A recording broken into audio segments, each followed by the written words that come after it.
Greetings, this is MTG Lab. I'm Peter. Sorry, I was thinking about Birthing Pot. I'm Bart, and I'm gonna play Birthing Pot today.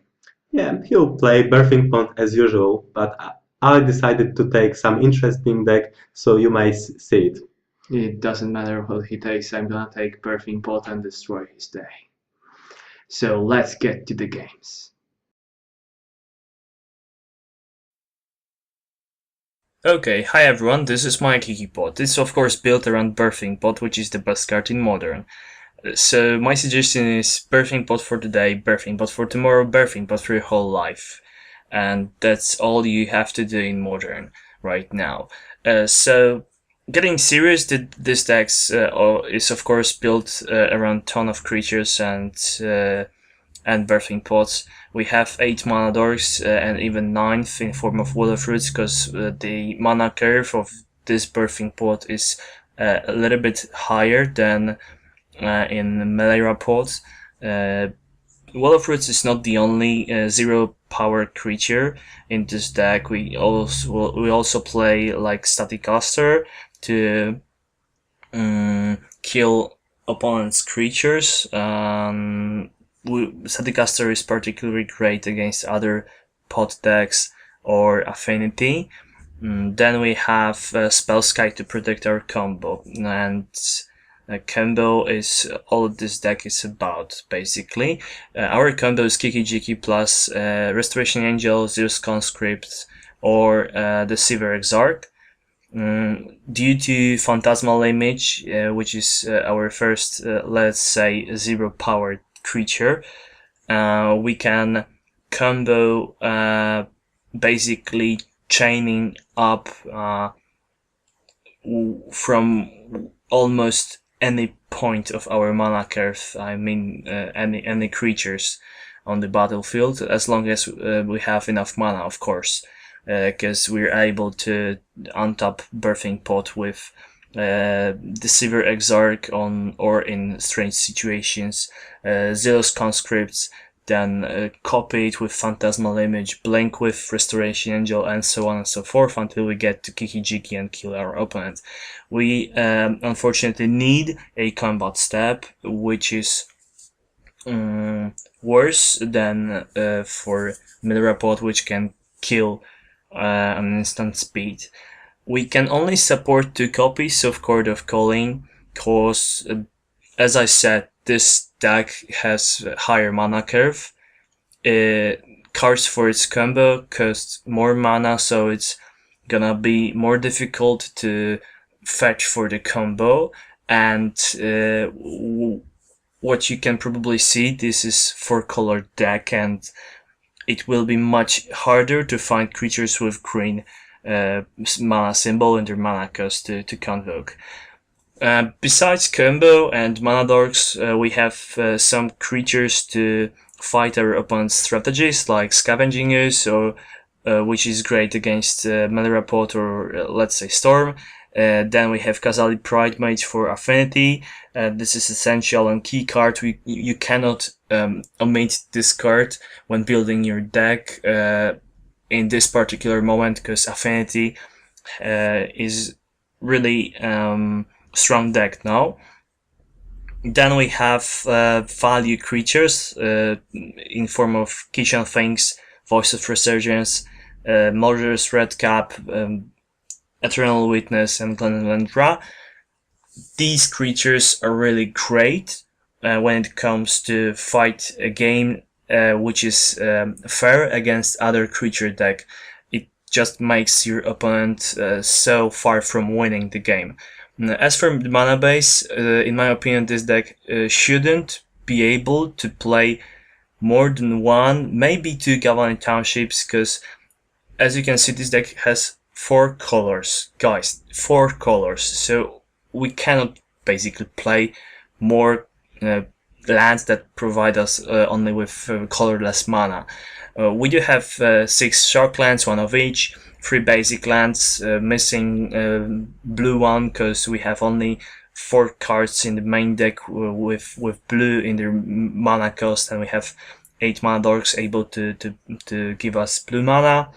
Then we have 2 copies of Raspberry Certificate, 4 copies of Growth of the Burn Willows.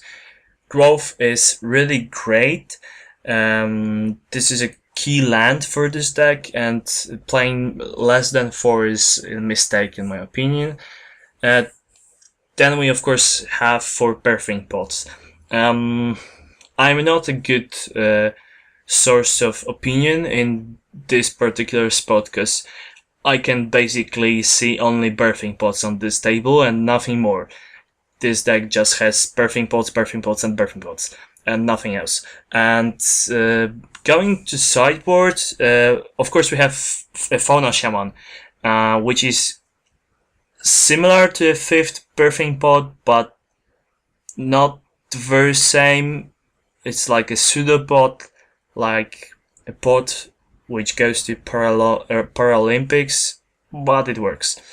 And okay, going to sideboard, we have 2 copies of Negate, which is great against combo decks alongside Glenelendra.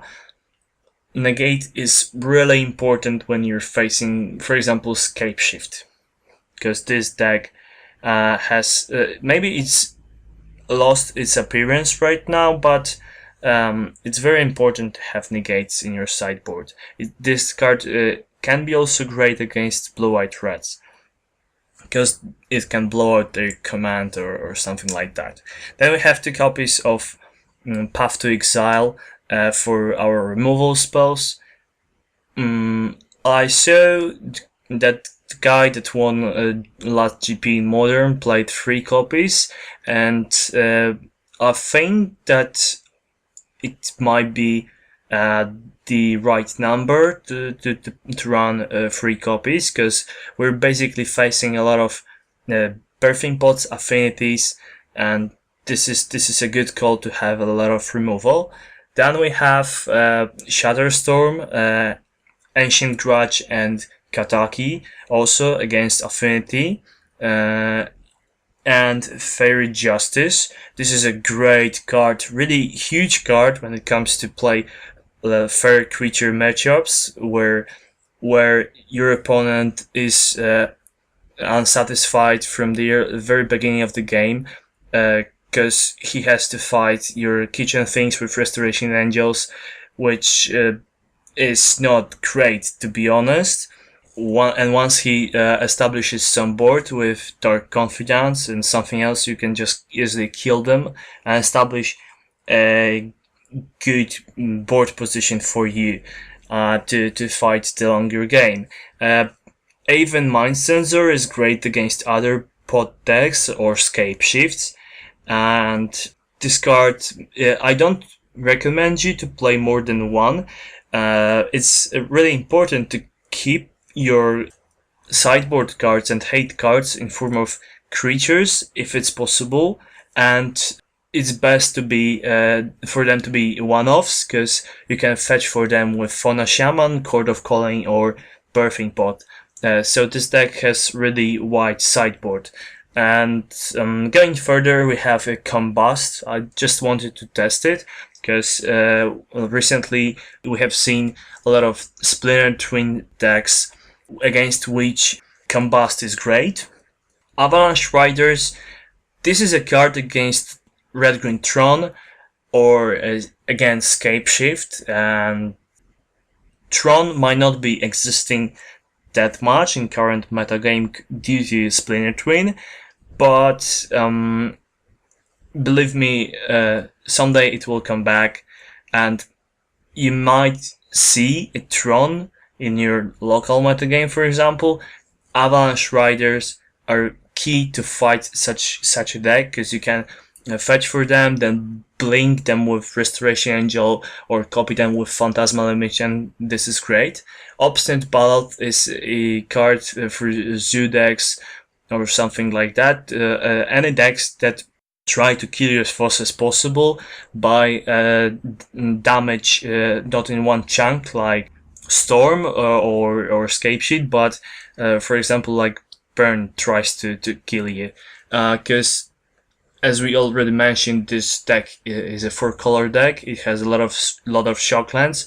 you'll often face a situation where you have to fetch for free, and you want to have some way besides kitchen things to regain your life. Of course, it is nice to fetch for kitchen things, then go for Restoration Angel and blink the kitchen things, but it's even nicer when you have kitchen things, then Obstinate Bailiff and blink the Bailiff. So, or Bailiff if you prefer. Then we have Harmonic Sliver, which is another hate card against Affinity or Auras. Both Khazali Pride Mage and Harmonic Sliver are great against Affinity and Auras. It is good to have one in mana slot 2 and one in mana slot 3, just for the purposes of chaining up through your deck, because you may face a situation where you will not be able to go for Pride Mage or Harmonic Sliver. You have to go for the other one. Last but not least, we have Aethersworn Canonist, which is basically great against Storm or Ad Nauseam, and it's one of the better cards against his decks. Of course, they might have an answer. It's much easier to kill it with Storm, but it's still a card they have to answer, or they will lose the game. So this is basically it. 4-color Birthing Pot is easily playable, to say the least.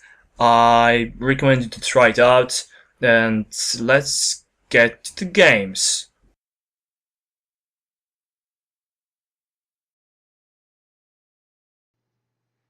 Welcome, welcome! I present you the Junk. What is the Junk? This deck evolved from Junt, which you might know. This deck was dominating a previous Modern, like it was everywhere. Every GP, every top 16, there was always the Junt. So now, when this deck is gone, I mean, Deathray Shaman is gone, so this deck lost its essential card. So now we have to work with some worse cards.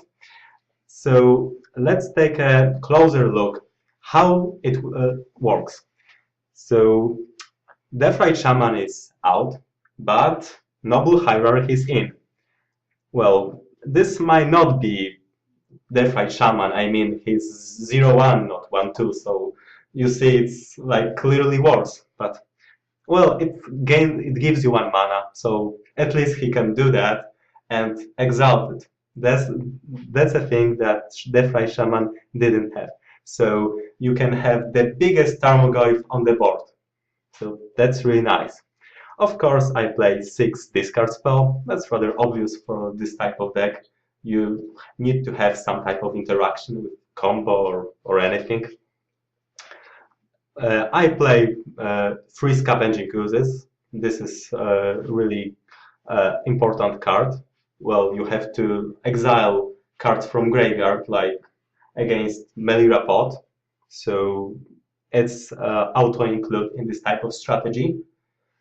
4 Tarmogoyfs, the best vanilla in the format, like being 2 mana 4/5. Really? Are you kidding me? That's not fair. 4 Confidants, which have the perfect size, 2 mana 2/1, so auto-include as well.